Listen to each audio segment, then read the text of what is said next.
यह केवल कानूनी दस्तावेज प्रदान करने की योजना नहीं बल्कि देश के गांवों में विकास और विश्वास का नया मंत्र भी है। केंद्र सरकार से रेलवे के कर्मचारियों के लिए 78 दिन के बोनस को मिली मंजूरी। 11,56,000 से अधिक कर्मचारियों को मिलेगा फायदा। मुख्यमंत्री हेमंत सोरेन ने रिम्स में आधुनिक तकनीक से लैस स्वास्थ्य सुविधाओं का किया शुभारंभ। कहा, स्वास्थ्य के क्षेत्र में आधारभूत संरचना को किया जा रहा है सुदृढ़। और आज महालया है। कल से कलश स्थापना के साथ शारदीय नवरात्रि की होगी शुरुआत।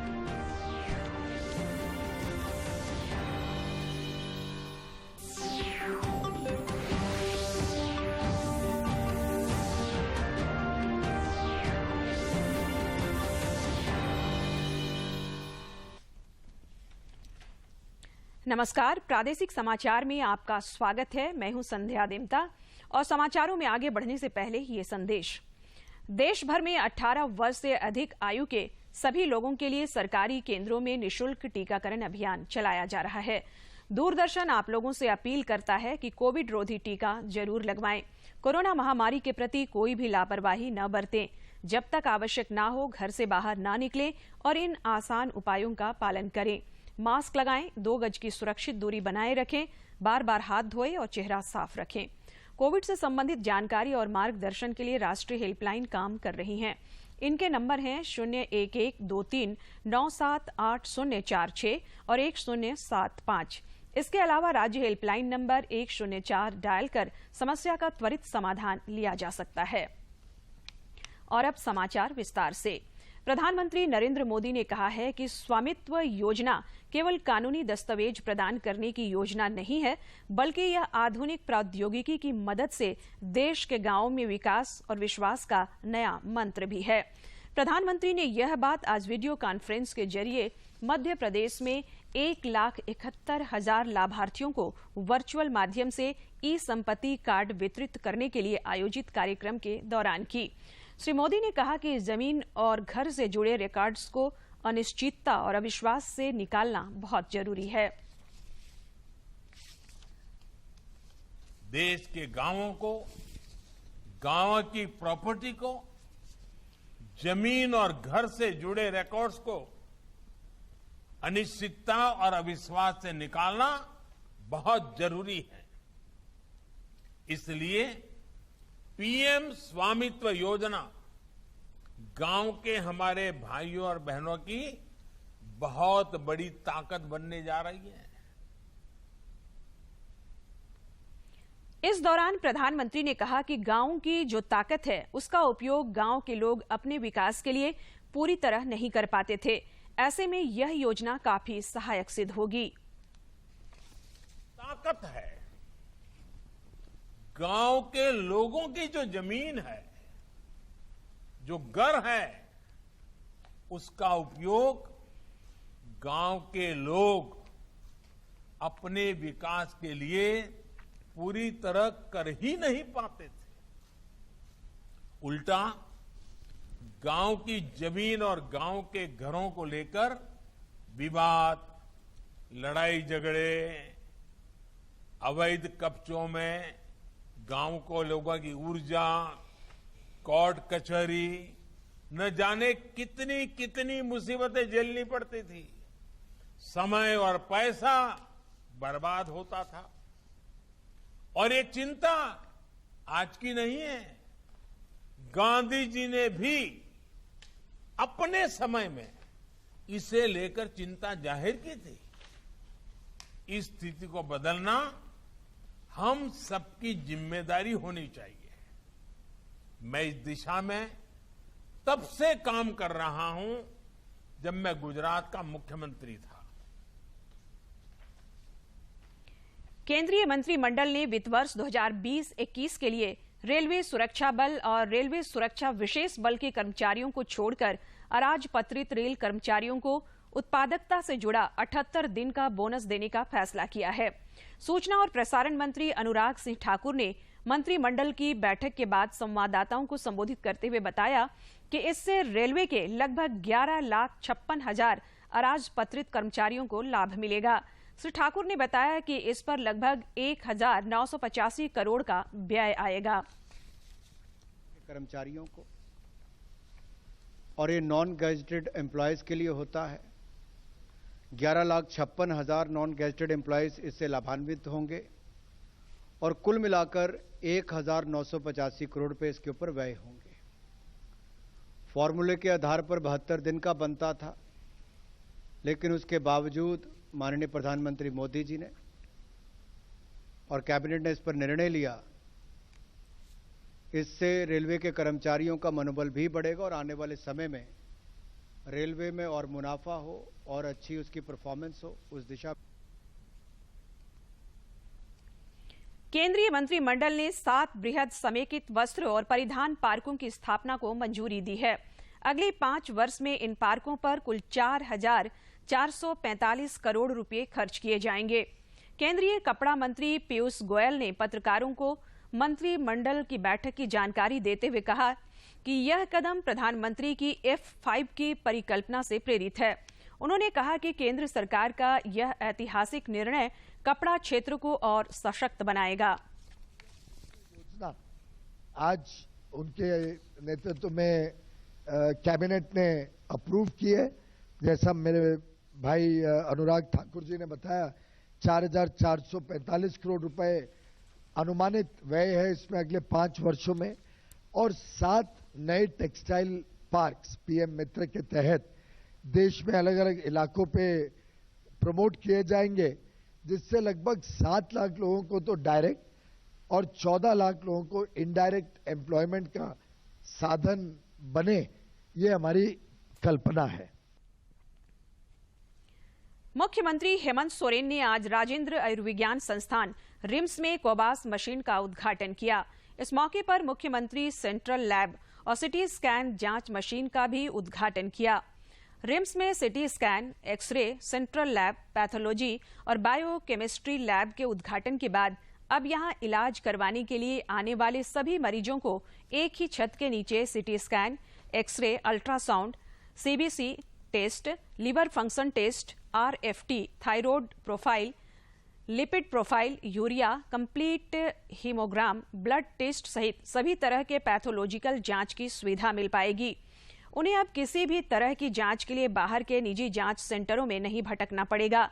24 घंटे पैथोलॉजी लैब खुली रहेगी, जहां पर प्राइवेट जांच सेंटरों की अपेक्षा काफी कम रेट पर जांच होगी। मुख्यमंत्री हेमंत सोरेन ने आज रांची सदर अस्पताल में 9 अधिष्ठापित 100 लीटर प्रति मिनट क्षमता वाले PSA ऑक्सीजन प्लांट का शुभारंभ किया। इस मौके पर स्वास्थ्य मंत्री बन्ना गुप्ता, विभागीय सचिव अरुण कुमार सिंह और रिम्स निदेशक समेत अन्य पदाधिकारी उपस्थित थे।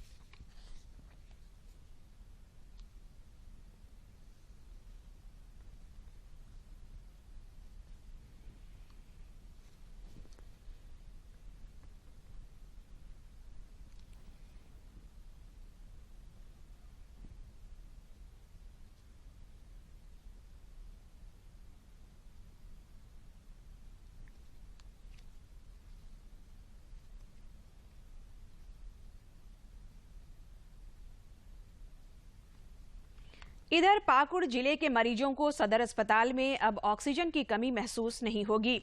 राज्य के स्वास्थ्य मंत्री बन्ना गुप्ता के ऑनलाइन उद्घाटन के बाद जिले के उपायुक्त वरुण रंजन ने सदर अस्पताल में ऑक्सीजन प्लांट का फीता काटकर उद्घाटन किया। उपायुक्त ने कहा कि यह ऑक्सीजन प्लांट कोरोना से लड़ने में काफी मददगार साबित होगा।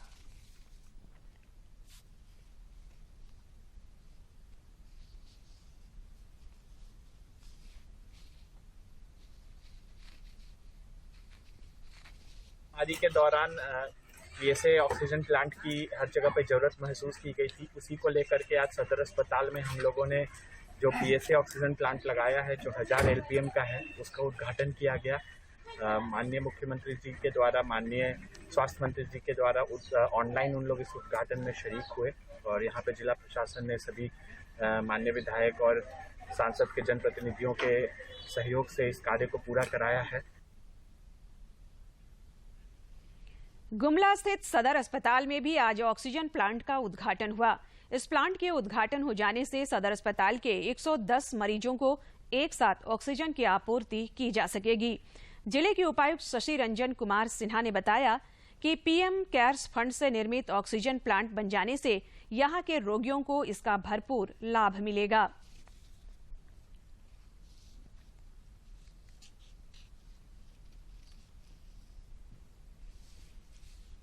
इसकी ये बना और डीएमएफटी फंड से हम लोगों ने 33 लाख रुपया जिला से दिया गया और इसी तरह हुआ। और इसके अलावा हम लोग कुग्गू में टेस्टिंग सेंटर का भी आरटीपीसीआर टेस्टिंग सेंटर का भी हम लोग बनवा रहे हैं। पलामू जिला मुख्यालय मेदिनीनगर में भी ऑक्सीजन प्लांट का उद्घाटन हुआ। इस मौके पर वक्ताओं ने कहा कि ऑक्सीजन प्लांट की स्थापना से मरीजों की मुश्किलों का समाधान हो सकेगा।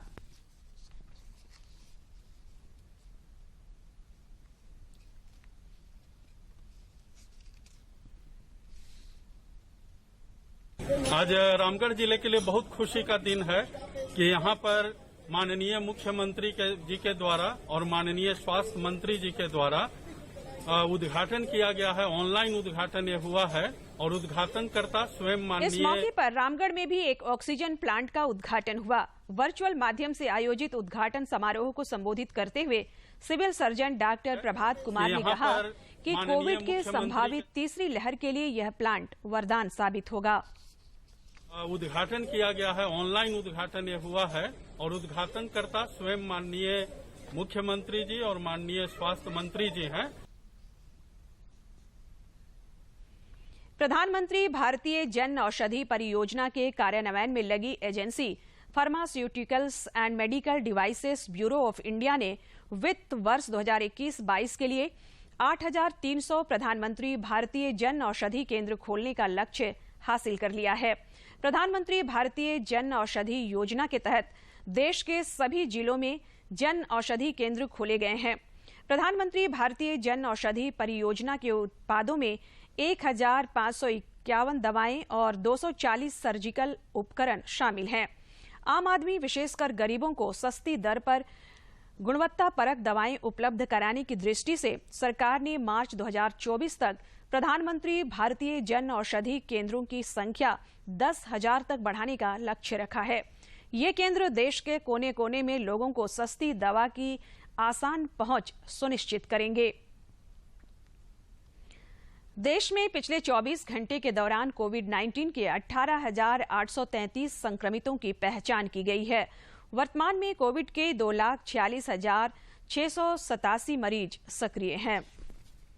पिछले 24 घंटों में कोरोना के 18,833 नए मामले सामने आए।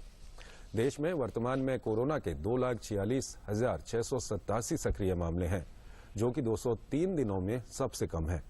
वहीं इस दौरान कोरोना के 24,770 मरीज स्वस्थ भी हुए हैं, जिसके बाद देश में रिकवरी रेट बढ़कर 97.94% हो गया है।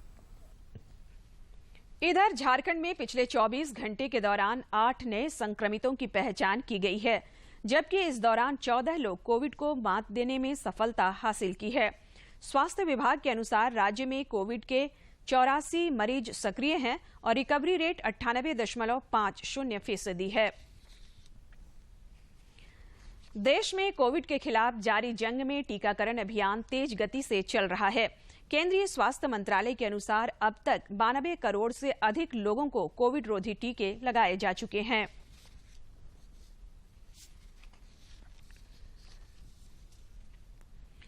इधर झारखंड में भी टीकाकरण तेज गति से चल रहा है। राज्य में अब तक 1,38,93,000 लोगों को कोविड रोधी टीके लगाए गए हैं। देश में एक और जहां 70% लोगों को कोविड रोधी टीके की पहली डोज लगी है, वहीं झारखंड में पूरे देश में सबसे कम 56% लोगों को टीके की एक डोज दी गई है। भाजपा के प्रदेश महामंत्री आदित्य साहू ने आरोप लगाया है कि राज्य सरकार को विकास कार्यक्रमों से कुछ भी लेना देना नहीं है। श्री साहू ने आज रांची में पत्रकारों से बातचीत में कहा कि हेमंत सरकार केवल सस्ती लोकप्रियता हासिल करने की कोशिश में लगी है। इसका ताजा उदाहरण मुख्यमंत्री द्वारा आज पीएम केयर फंड से सभी जिलों में स्थापित ऑक्सीजन प्लांट का उद्घाटन किया जाना है। उत्तर प्रदेश में लखीमपुर खीरी की घटना और कांग्रेस की वरिष्ठ नेत्री प्रियंका गांधी की गिरफ्तारी के खिलाफ प्रदेश कांग्रेस अध्यक्ष राजेश ठाकुर के नेतृत्व में पार्टी के कई वरिष्ठ नेता लखनऊ मार्च कर रहे हैं। उत्तर प्रदेश मार्च करने के पहले श्री ठाकुर ने आज रांची में पत्रकारों से बातचीत में कहा कि पार्टी के सभी नेता लोहरदगा, लातेहार, पलामू और गढ़वा होते हुए उत्तर प्रदेश के लिए कूच करेंगे।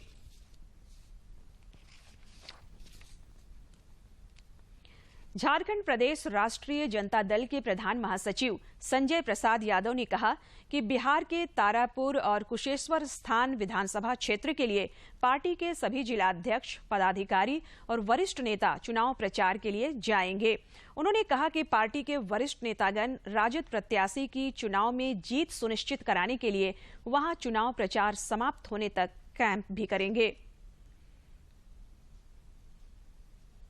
गिरिडीह जिले में पंचायत चुनाव की तैयारियों को अंतिम रूप देने में गिरिडीह जिला प्रशासन लगा हुआ है।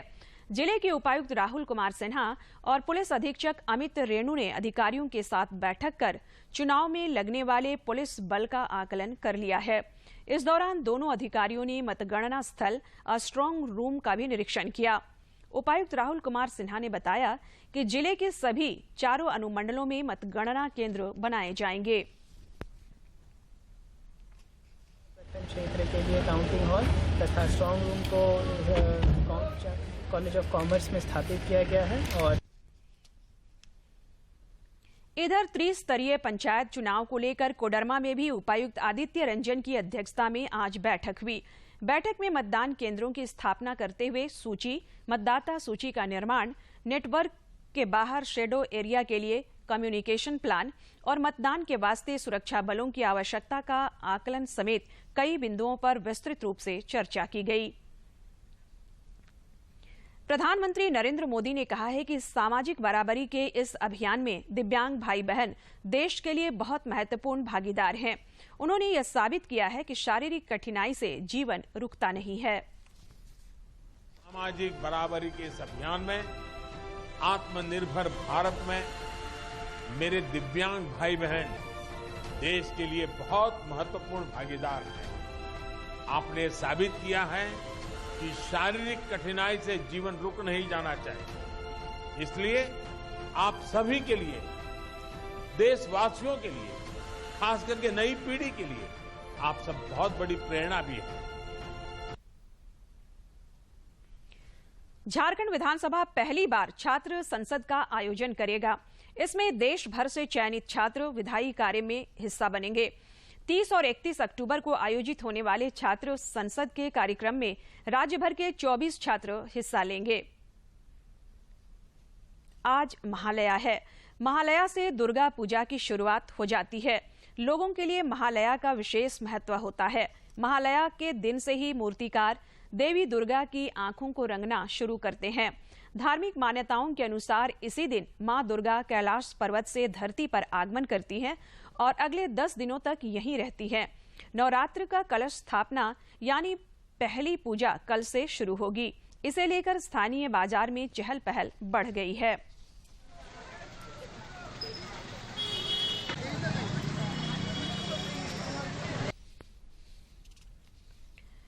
राज्य में पिछले 24 घंटे के दौरान मानसून कमजोर रहा। इस दौरान कहीं कहीं हल्के से मध्यम दर्जे की बारिश हुई। सबसे अधिक 17 मिलीमीटर बारिश बोकारो के चास में हुई। मौसम पूर्वानुमान में अगले 48 घंटों के दौरान कुछ स्थानों पर हल्के से मध्यम दर्जे की बारिश की संभावना जताई गई है। अधिवक्ता शंभू प्रसाद अग्रवाल एक बार फिर रांची जिला बार एसोसिएशन के अध्यक्ष चुने गए हैं। वहीं संजय कुमार विद्रोही महासचिव पद पर निर्वाचित हुए हैं। शंभू प्रसाद अग्रवाल ने अपने निकटतम प्रतिद्वंद्वी अरविंद कुमार मित्रा को 365 मतों से हराया। महासचिव पद के लिए संजय कुमार विद्रोही ने 9 उम्मीदवारों को परास्त किया। उन्हें 786 वोट प्राप्त हुआ।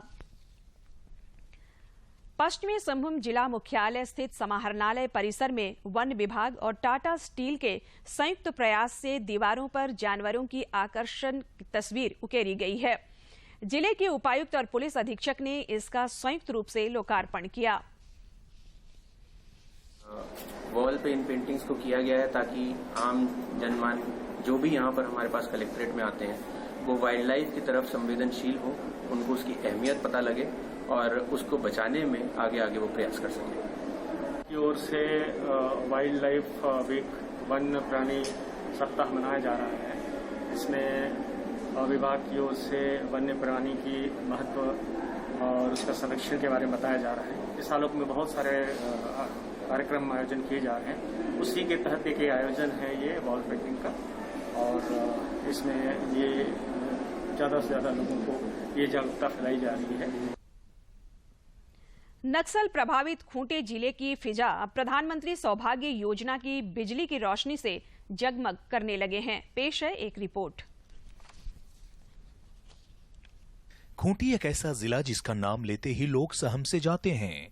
देश के अति नक्सल प्रभावित जिले के रूप में कभी चिन्हित खूंटी की फिजा अब बिजली की रोशनी से जगमगाने लगी है।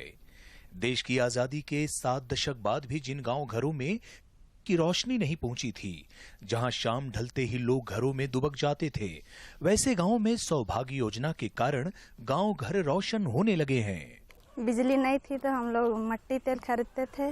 दरअसल पीएम नरेंद्र मोदी के द्वारा सौभाग्य योजना शुरू की गई थी, जो गरीबों और जरूरतमंदों के लिए आज वरदान साबित हो रही है। खूंटी जिले में प्रधानमंत्री के इस योजना से सरल सहज बिजली हर घर योजना के तहत 738 गांवों के 26,000 परिवारों को नए बिजली कनेक्शन गए हैं, और इसी का नतीजा है कि खूंटी के सभी गांव आज जगमगाने लगे हैं। तो ना आले पढ़ाई को ठीक गिसे सेंताना हर एग्जाम टाइम सेट रहा इम तंग मजले के पढ़ाम तनले हर सीधा कहते हैं कि नहीं तंग अले के पढ़ावले बहुत दिक्कत हो बात है। यह है खूंटी जिले का दारला जामटोली गांव, जहां आजादी के 7 बीतने के बाद भी लोगों की जिंदगी में अंधेरा ही अंधेरा था, लेकिन इस योजना के कारण सहज ही बिजली की सुविधा आज इस इलाके के हर गांव तक पहुंची और नतीजन गांव की दशा ही बदल गई। इस योजना के कारण गांव में घर घर बिजली के कनेक्शन दिए गए। हाट बाजार गली मोहल्ले आज सब रोशन हैं। इलाके की छात्राएं अब न केवल बल्ब की रोशनी में पढ़ रही हैं, बल्कि अपना मोबाइल चार्ज कर ऑनलाइन क्लासेस भी करती हैं। पहले जब बिजली नहीं थी तो कैंडल सबसे डिबरी सबसे सारे बच्चे लोग पढ़ाई करते थे। अब मुरहू प्रखंड के दारला गांव को ही ले लीजिए। सुदूर अंचल में बसा है यह गांव, जहां के बुजुर्ग महिला पुरुष और स्कूल कॉलेज में पढ़ने वाले छात्र छात्राएं बिजली पहुंचने से खासे उत्साहित हैं। अब इस गांव में लालटेन और ढिबरी से नहीं, बल्कि एलईडी लाइट की रोशनी से लोगों की जिंदगी में उजाला आने लगा है। बिजली के कारण कहीं आने जाने से अब लोग नहीं डरते, क्योंकि गांव से अंधेरा गायब हो चुका है। इतना अच्छा लगा, गांव वाले इतना खुश हो गए, बच्चे भी खुश हो गए और गार्जियन भी खुश हो गया, सब खुश हो गए। हम लोग का गांव बिजली आई तो बच्चों को भी यानी कि बड़ों को भी कोई दिक्कत नहीं हो रही है। और पीएम नरेंद्र मोदी के द्वारा शुरू किए गए सौभाग्य योजना से आज ग्रामीण इलाके के लोगों के जीवन में वाकई सौभाग्य जगने लगा है। आज आलम यह है कि गांवों में अब हर घर रोशन है। बल्ब की रोशनी में लोगों के चेहरे भी दमकने लगे हैं। खूंटी से ज्योत्सना डांग की रिपोर्ट। आजादी का सफर की आज की कड़ी में देखिए 3 स्वतंत्रता सेनानी सुब्बा रायन, बाबा साहब भोसले और भोजोराम कलिता के बारे में।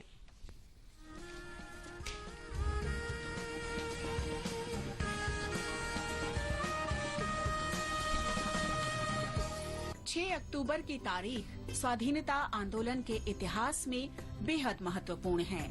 आज के दिन 3 सेनानियों ने अंतिम सांस ली थी। ये तीनों सेनानी हैं परम शिवन सुब्बरायन, बाबा साहब भोसले और भोजोराम कोलिता।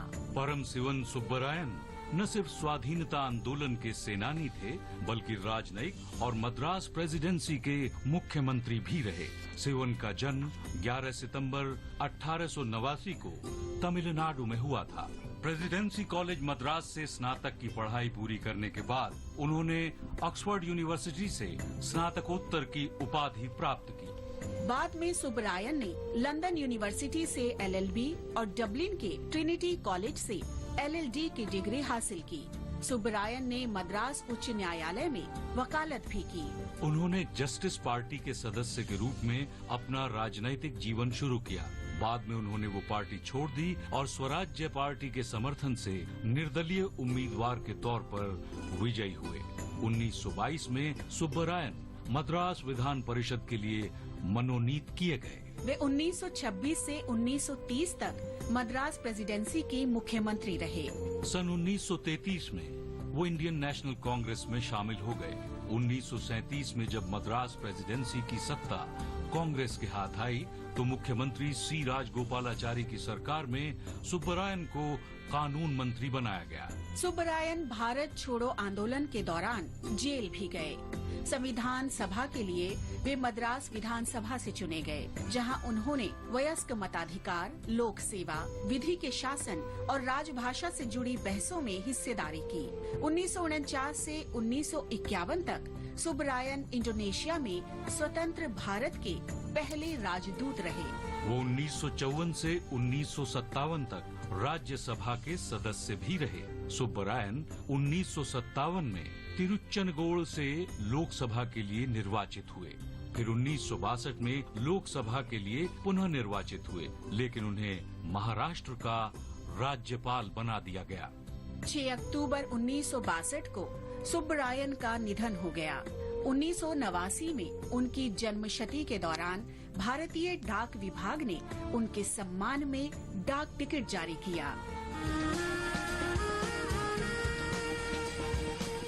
आज स्वाधीनता सेनानी बाबा साहब भोंसले की पुण्यतिथि है। उन्होंने 1939 में पढ़ाई करते समय ही तब के प्रसिद्ध सत्याग्रह आंदोलन में भाग लिया था। वो 1941 से 1942 तक करीब 1.5 साल जेल में रहे। उनका जन्म 15 जनवरी 1921 को पश्चिमी महाराष्ट्र के सातारा में हुआ था। वे कानून में स्नातक थे। उन्होंने 1951 में कानून की शिक्षा पूरी करने के बाद 10 वर्ष तक सातारा में वकालत की। 1980 में भोंसले महाराष्ट्र विधानसभा के लिए निर्वाचित हुए और बाद में उन्होंने कई महत्वपूर्ण मंत्रालयों का जिम्मा संभाला। वो 1982 से 1983 तक महाराष्ट्र के मुख्यमंत्री भी रहे। तब उनके मंत्रिमंडल में पूर्व राष्ट्रपति थी। उन्होंने बालिकाओं के लिए 10वीं तक मुफ्त शिक्षा देने की शुरुआत की। उनकी ही कोशिशों से बम्बई उच्च न्यायालय की औरंगाबाद पीठ शुरू हुई। उन्होंने ही विदर्भ में गढ़चिरौली को स्वाधीनता सेनानियों के लिए कल्याण कार्य शुरू करने में भी आगे रहे। इतना ही नहीं, उन्होंने सेनानियों के लिए पेंशन योजना शुरू की।